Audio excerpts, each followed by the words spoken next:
Garden make over, garden cleaning എന്നൊക്കെ പറഞ്ഞിട്ട് 3-4 ദിവസമായല്ലോ നമ്മൾ പുറപ്പാട് തുടങ്ങിയിട്ട്.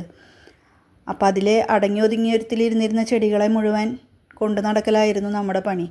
ഒരു മൂലയ്ക്ക് സ്വസ്ഥമായിട്ട് സ്വതന്ത്രമായിട്ട് വളർന്നിരുന്ന ചൈനീസ് ബാൾസത്തിനെയും നമ്മൾ അവിടെ നിന്ന് പൊക്കി സൂര്യൻ്റെ വിശാലമായ ലോകത്തേക്ക് കൊണ്ടുവച്ചു.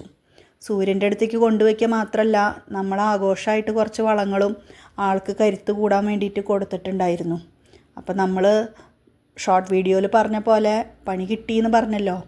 ആ കിട്ടിയ പണി എന്താണെന്ന് ഈ ചെടികൾ കണ്ടാൽ ഒരുപക്ഷെ നിങ്ങൾക്ക് മനസ്സിലാവും. ഒന്ന് സൂക്ഷിച്ച് നോക്കിയേ, ഇവരുടെയൊക്കെ ആരോഗ്യം ഒന്ന് ക്ഷയിച്ചിട്ടുണ്ടോ, ഇലകൾക്കൊക്കെ ഒരു വാട്ടവും ഒരു തളർച്ചയും ഉണ്ടോ എന്നൊരു സംശയം. അതുകൊണ്ടാണ് ഞാൻ പറഞ്ഞത്, കിട്ടിയ പണി 8 ആണോ 18 ആണോ 16 ആണോ എന്നൊന്നും ഒരു പിടുത്തമില്ലാത്ത അവസ്ഥയിലാണ് ഞാനിരിക്കണേന്ന്. ഇത്രയും നാളും നല്ല ആരോഗ്യത്തോടു കൂടി വന്ന ചെടികളെ ഞാൻ തന്നെ നശിപ്പിച്ചു എന്ന് വേണം പറയാനായിട്ട്. അപ്പം ഇനി അതിനുള്ളൊരു മാർഗം, ഇപ്പോൾ വളമിട്ട് കൊടുത്തതാണോ, സൂര്യൻ്റെ ചൂട് കൂടിയിട്ടാണെന്ന് തോന്നണില്ല, വളത്തിൻ്റെ പ്രശ്നമാവാനാണ് കൂടുതലും സാധ്യത. അപ്പം എന്താണെന്ന് വെച്ചാൽ ഇവരെ രക്ഷിച്ചെടുക്കാൻ ഇനി വേറെ മാർഗമൊന്നും എൻ്റെ മുൻപിലില്ല. ആർക്കെങ്കിലും അറിയണവരുണ്ടെങ്കിൽ കമൻറ്റ് ചെയ്തോളൂ കേട്ടോ. അപ്പം നമുക്ക് വേഗം തന്നെ അത് പരീക്ഷിച്ച് നോക്കാമല്ലോ. എന്തായാലും ഇവരുടെയൊക്കെ കട്ടിങ് വെട്ടിയെടുത്തിട്ട് വേറെ പിടിപ്പിക്കുക എന്നുള്ളത് മാത്രമാണ് നമുക്കുള്ള പോംവഴി. നമ്മുടെ മനസ്സിൽ ഇതുപോലെ പൂവിട്ട് നിൽക്കണ ചൈനീസ് ബേൾസ് ആയിരുന്നു. പക്ഷേ ഇപ്പോൾ അവരുടെ അവസ്ഥ ഇങ്ങനെയായി. എന്തായാലും ഒന്ന് പോയാൽ മറ്റൊന്ന് വെച്ച് പിടിപ്പിക്കണമല്ലോ.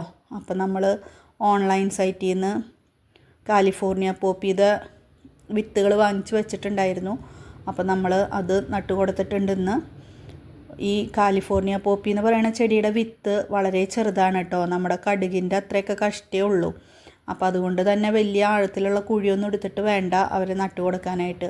നമ്മൾ പോട്ടി മിക്സ് ശരിയാക്കിയിട്ട് അതിൻ്റെ മുകളിൽ ജസ്റ്റ് ഒന്ന് വെതറി കൊടുത്ത് മണലും കൂടിയിട്ടുള്ള മിശ്രിതമാണ് ഞാനിവിടെ ഉപയോഗിച്ചിട്ടുള്ളത്.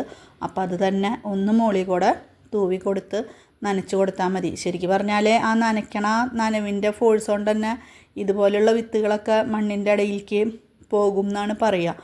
പക്ഷെ ഒരു കാര്യം പ്രത്യേകം ശ്രദ്ധിക്കേണ്ടത് എന്താണെന്ന് വെച്ചാൽ മണ്ണ് നല്ലോണം അരിച്ചിട്ടെടുക്കാനായിട്ട് ശ്രദ്ധിക്കുക. കല്ലും കട്ടയൊന്നും ഉണ്ടാവരുത് കേട്ടോ. എന്താണെന്ന് വെച്ചാൽ അങ്ങനത്തെ വന്നു കഴിഞ്ഞാൽ ഇങ്ങനത്തെ വിത്തുകൾ മുളയ്ക്കാനായിട്ട് വളരെ ബുദ്ധിമുട്ട് കണ്ടിട്ടുണ്ട്. അപ്പോൾ മണ്ണും എടുക്കുമ്പോൾ എപ്പോഴും അരിച്ചിട്ടെടുക്കാനായിട്ട് ശ്രദ്ധിക്കണം. പ്രത്യേകിച്ച് നമ്മുടെ പെറ്റൂണിയ, അതുപോലെ ഇതുപോലുള്ള ചെടികൾ വിത്തുകളൊക്കെ പാകുമ്പോൾ അരിച്ച മണ്ണും മണലും തന്നെ എടുക്കാനായിട്ട് പ്രത്യേകം ശ്രദ്ധിക്കണം. അതുപോലെ തന്നെ വല്ലാണ്ട് അധികം മണ്ണിട്ട് മൂടാനും പാടില്ല.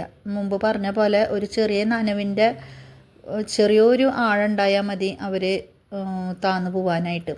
അപ്പോൾ അത്രയൊക്കെ ശ്രദ്ധിച്ചാൽ ഇത്തരം വിത്തുകളൊക്കെ സുഖമായിട്ട് മുളച്ച് കിട്ടാറുണ്ട്. നമുക്ക് നോക്കാം ഇത് എന്തെങ്കിലും പണിയും കൊണ്ട് വരുമോ അതോ മുളച്ച് വരുമോ എന്നുള്ളതൊക്കെ.